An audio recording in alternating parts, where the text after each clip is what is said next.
Okay, hello. This is Pauta's Error Instruments and welcome. We have another workshop. Eefje is here.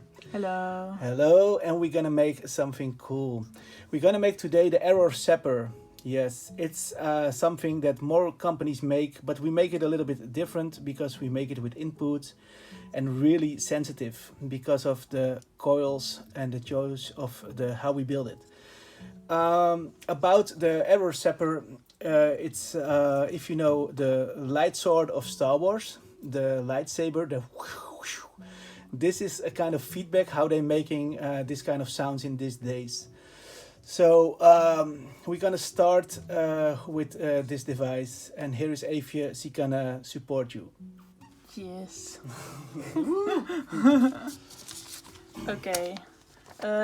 We have the manual for this kit, and you're supposed to have it with you because on this manual is a list over here, as you can see, and I'm gonna follow this list step by step so that you can follow this with me and there's no confusion about the steps and when to do it. So just put the list in front of you, and I think we can just start with the first step.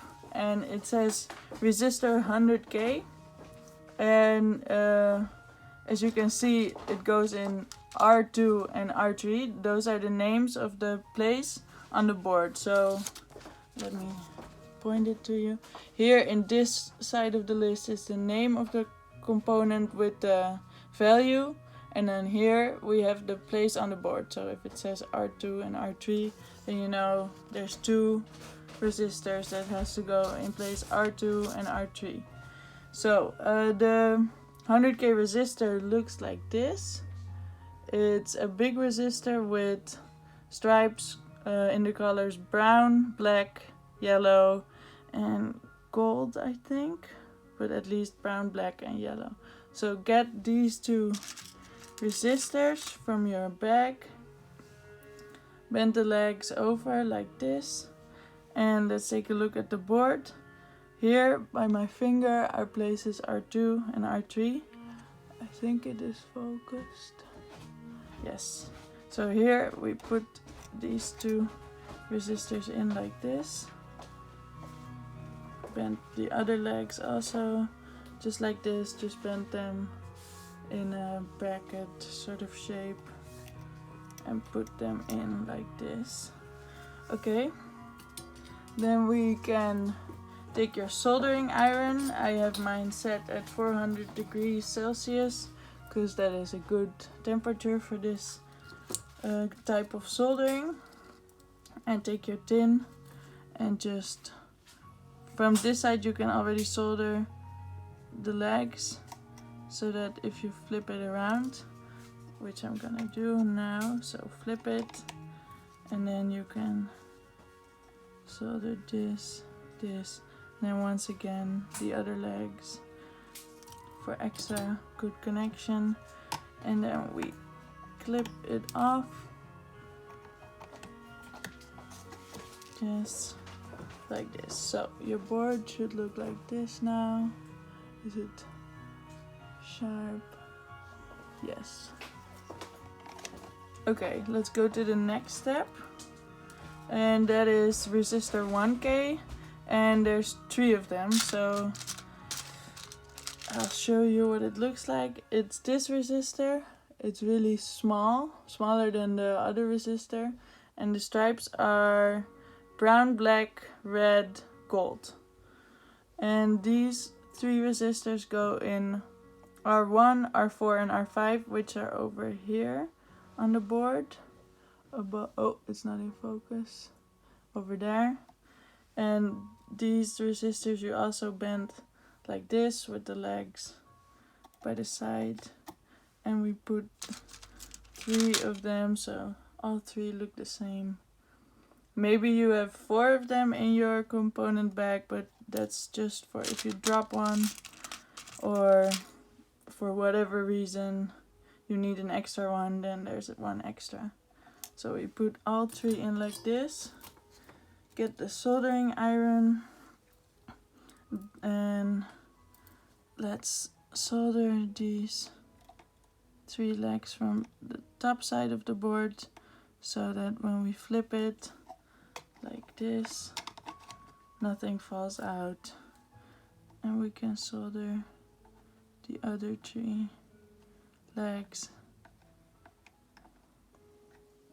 So like this. Cut them off.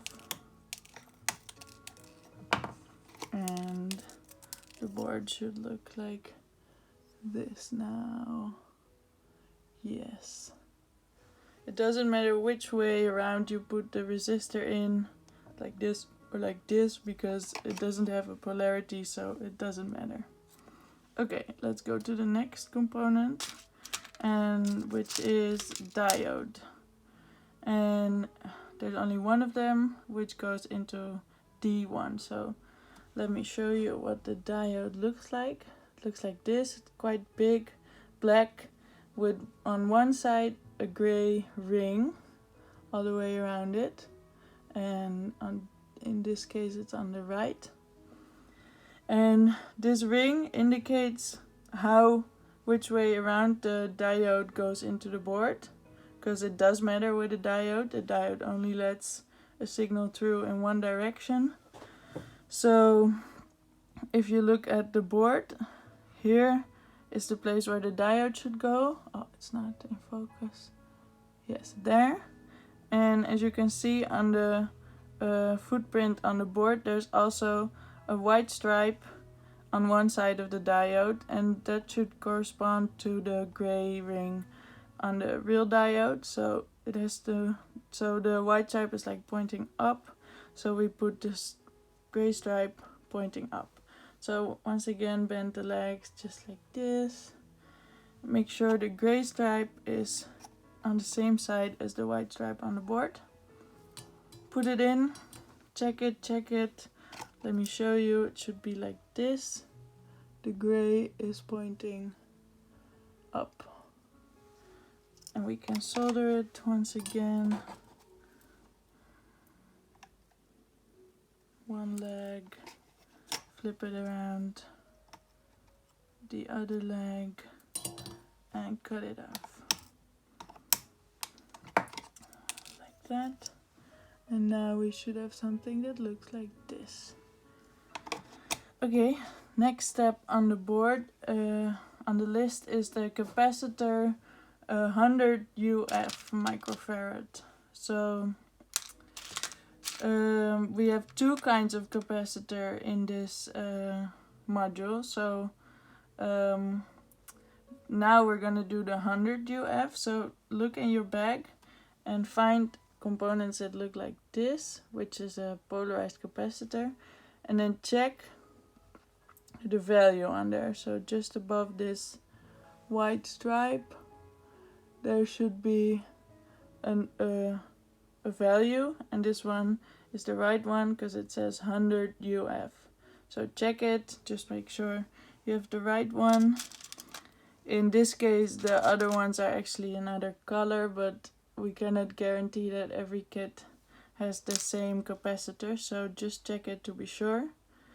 And find the 200 UF capacitors in your bag.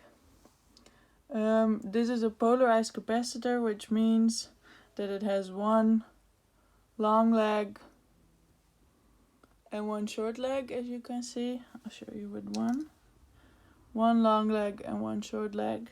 The long leg is the positive leg, and if we look at the place where this component has to go, which is here and here, we can see that on the right side of the right hole there's a tiny little plus symbol. It's not really visible, it looks more like a dot, but this plus indicates that the long leg should go in that hole. So the long leg has to go on the right side, and that's the same for both of the polarized capacitors. So put them in, just push them all the way down and flip it around, put your finger on there, flip it, bend these legs a little bit so they don't fall out, and solder it.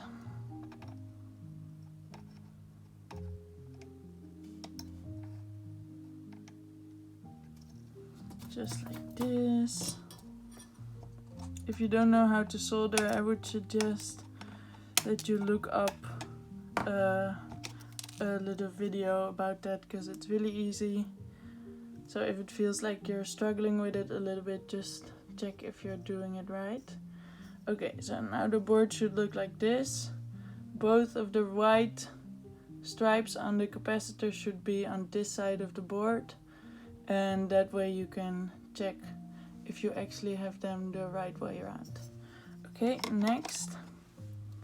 The other polarized capacitor, the 2.2 microfarad capacitor. So get the other 4 capacitors that are left in your component bag. And in mine it looks like this, but I cannot guarantee that every 2.2 microfarad capacitor will look like this. So in this case it's also polarized, so that also means 1 long leg, 1 short leg. And the 4 of these capacitors go in here, here, here, and here. So they're all in one same orientation. And once again, the hole, well, how do I say it? The hole closest to me, so the hole on this side of the board, has a tiny little plus next to it. So just make sure, oh, it's not focused. Okay, with these, they have to go in these 4 places on the board, the 4 capacitors. And the lowest hole, so the closest to me right now, has a little plus right besides it. So once again, the long leg is the positive leg. So we put the long leg of the capacitor in the hole with the little plus next to it. And they're all in the same direction, so just put them all in there in the same orientation and push them all the way down like this.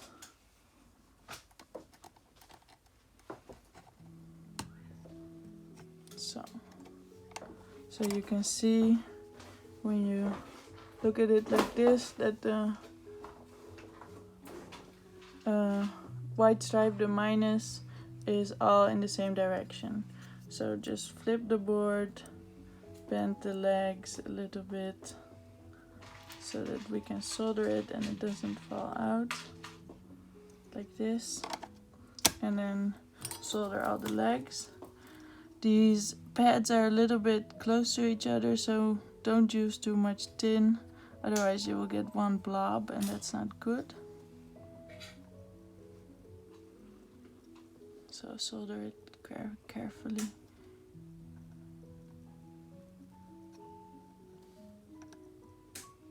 Like this.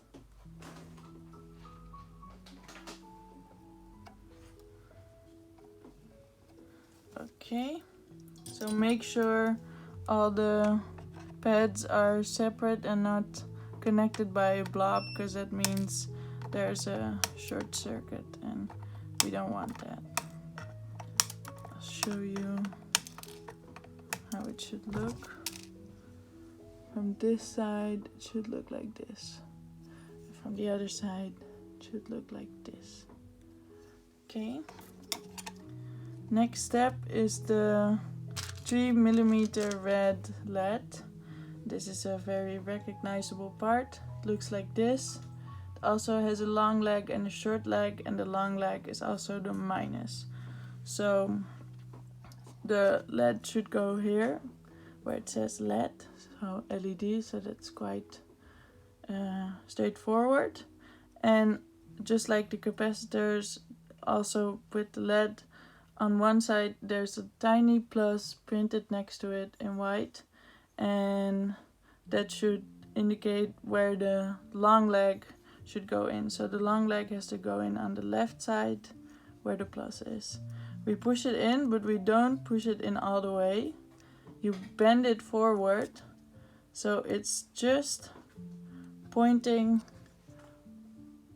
forward. So it's like just off the board. You can sort of hook the LED on the side of the board, and then we shouldn't flip it now, I think. Just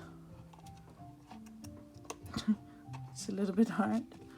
Balance it a little bit on the table or something. Wait, I'll just bend the legs like this. So it stays like that, and then I put it down. And now we can solder it from the front because it's out of focus.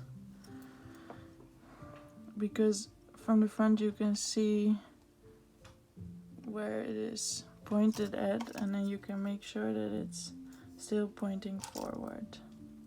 So just like this. If it looks like this. And then flip it and cut the legs off. So that's the LED. Now we can continue with the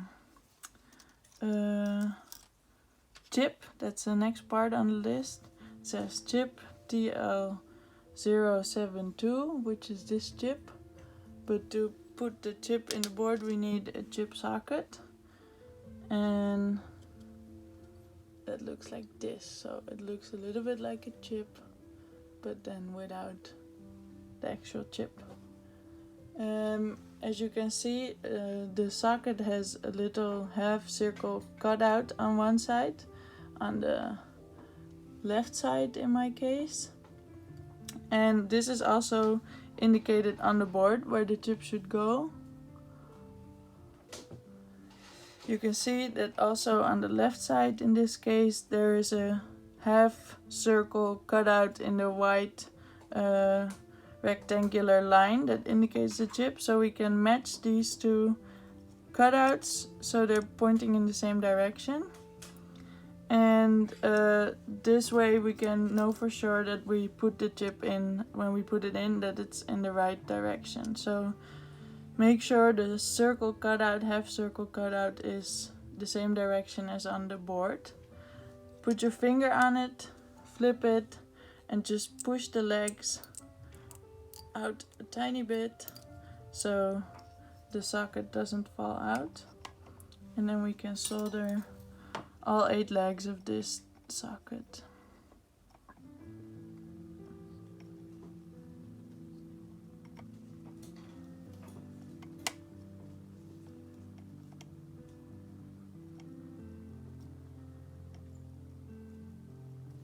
Just like this. You don't have to cut off the legs because they're already really short. And just make sure that everything looks like this.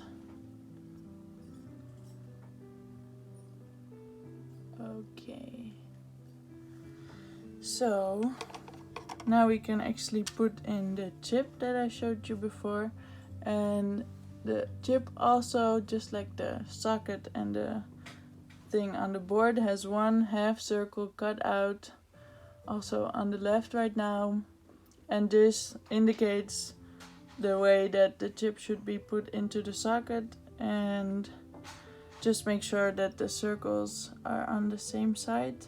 So in this case on the left. Oops.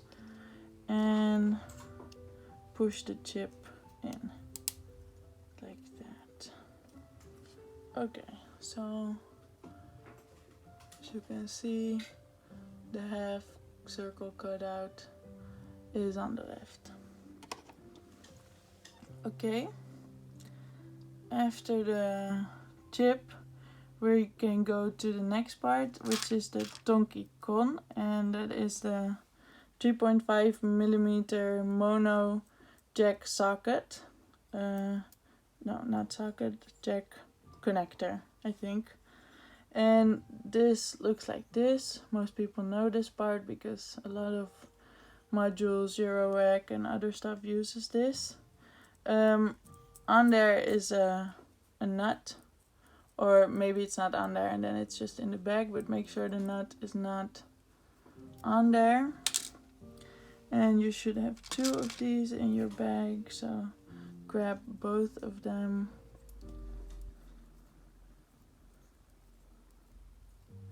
And these two should go in here, up here on the board.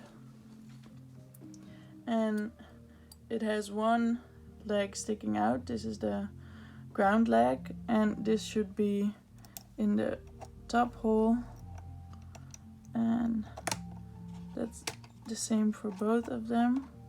So just put these in there like this. Yes.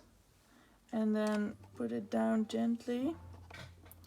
And then we can solder this leg that is sticking out from this side. So when we flip the board, it doesn't fall out, and we can already see that it's all the way in there. Now we can flip it and solder the other two legs of each jack. So this one, is it in focus? This one, and this one. So these two jacks are the external input jacks, and we thought it was very useful if we added these, because a lot of microphones or electromagnetic microphones don't have that, and this way you can also use it as an external amplifier for contact mics or other microphones, so it's a little bit more versatile. So jacks are in there. Everything should look like this now. Like this. Okay. And then the next step is the inductor coil. And the coils look like this. These are really big and nice coils. We chose them specifically because they have a very good range for recording electromagnetic waves. And some electromagnetic microphones use smaller ones, but we chose to have the bigger and better, I think, coils for this. So you have the best sound and the best range, and you can hear everything from like your phone to lights, everything. So these are amazing, and you should have two of them like this. So get them from your bag, and they go in on this, in this circle on the top part of the board by the light, and we put them in like this. So we bend the legs down, so make sure you have a nice can you see it? So you fold the legs over in 90 degrees. So do that for both of them. Just like this. And then we put them in this part of the board. Just like this. And then just hold your finger on it and bend the legs so it's stuck in there. And then also do that for the second coil. Put your hand on there, flip it, bend the legs like this so they're pointing in the right direction, and you can put your board down again and solder the two legs of each inductor. So let's do it. 1, 2, 3, 4, just like that. And then we can see that everything is well connected, and we cut off the legs. So the board should look a little bit like this, with the in coils that look like ears right now. And so just check everything, And let's go to the next step. And that is the potentiometer 1M, so 1 mega ohm, 1 million ohms, I think. And this potentiometer has the value code 105, and this is supposed to be on the bottom of the potentiometer, so it says B105, and it means 1M resistance. And we only have one value in here, so just take the two potentiometers out of the bag, and we have to put them in here and in here. So let's do that. The potentiometers have these 3 legs, and these are the active legs, but they also have these 2 bigger legs, this one and that one, and those are actually only for stability. And to put the component in, we have to bend these legs a little bit inward, so they're a little bit more close to each other. So bend them like this, and then pick up your board and just put it in like that, and then push it all the way through so it clicks a little bit, so it's actually in there, so everything is like pushed all the way through.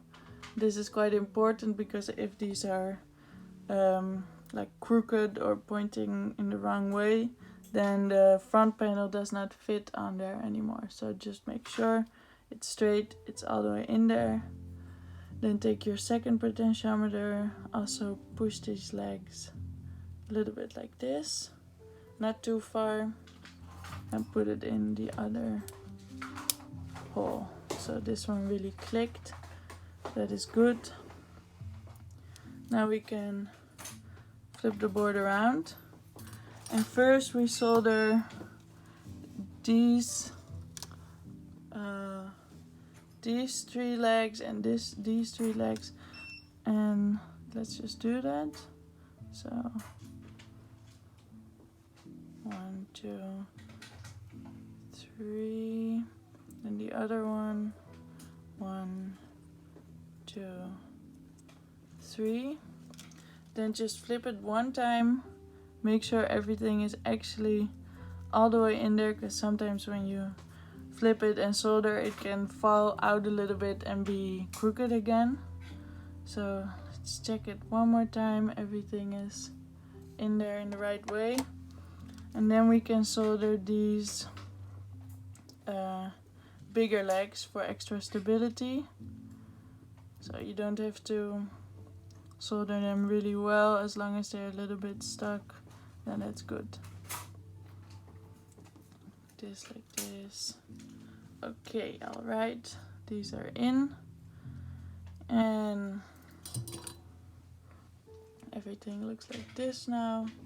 Then let's go to the next step, which is the on-off switch. So this is the on-off switch. It looks like this. It's a little push button that stays switched on or switched off. It clicks. It's really nice.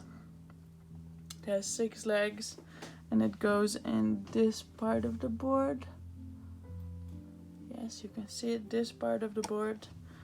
And it's pretty straightforward. Just put it in there. Sometimes it needs a little wiggle, but it will fit. And then it's quite important that this part is soldered all the way in, so it's not like a little bit crooked, because then the button doesn't fit on there anymore. There's through the front panel. So let's put our finger on there and just hold it down. Like, just put your finger on there, flip it and hold your finger on there, and just take a little bit of tin, like make sure it's just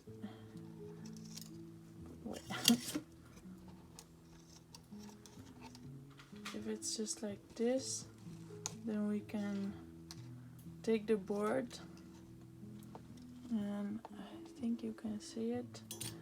Just hold the tin like suspended in the air. It's not really going. And then we can just touch the tin and one leg.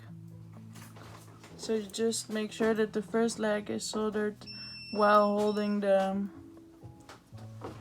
component down. If you have someone with you, you can just do it together. But just make sure you can push on it while you solder the first leg. So now you can see that everything is straight. And then you can just flip it like we do with every part and solder the other 6 or 5 legs. These pads are a little bit close to each other, so don't use too much tin because they will stick to each other. Just be careful while soldering them. And it should look like this. So we can cut these little extra legs off. And the on-off switch is on there. Okay. Now we can go to the next part. And the next part on the list is the stereo jack. So this is the headphone output or the stereo output. And this part looks like this. It has a lot of legs. And that's it. Okay. This part has to go in here. So just, it's really straightforward how it should go in there because there's only one way it fits. And flip it, bend the legs a little bit so that you can solder them. Okay, then put it down and first solder one leg like this. Then just flip it one more time, check if the jack and the board are touching, and if that's the way it's supposed to be, then we can solder all the other 4 legs of the stereo jack like this.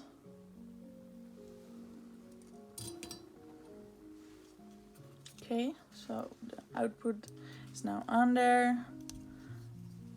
So it's starting to get fuller and fuller. Almost all the parts are on there except the DC connector, which is also the next part on the list. And it has to go here. And this part looks like this. Big black wood connection for the DC adapter with 3 legs. And there's also, I think you might be able, no, you can only put it in one way, so that's easy. Just like this, with the hole sticking out in the same direction as the headphone output. And this also we can flip the legs. Well, no, I think it's better if you put it down like this with the part in there. And then you can just solder this from the side a little bit.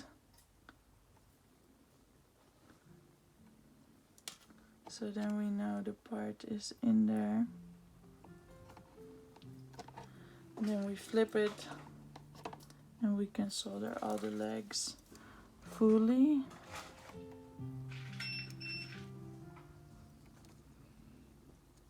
So like this. Then the other one like this, and then also this one with a little bit extra so we can make sure everything is connected the right way.